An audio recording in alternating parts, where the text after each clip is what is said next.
What's up, YouTube? Diecast here, finally with a another Speedy car review. This time it's a DC Comics Originals with real riders, metal on metal, Dream Van the XGW. So there we go.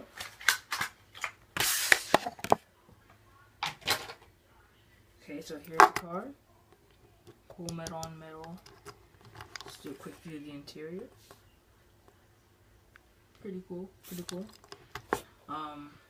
Yeah, so I forgot who that super villain is, but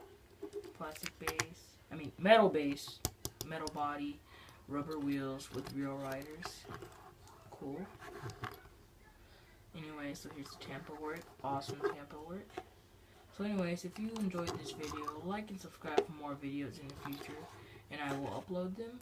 Anyways, see you guys later. SPEEDY out. Bye.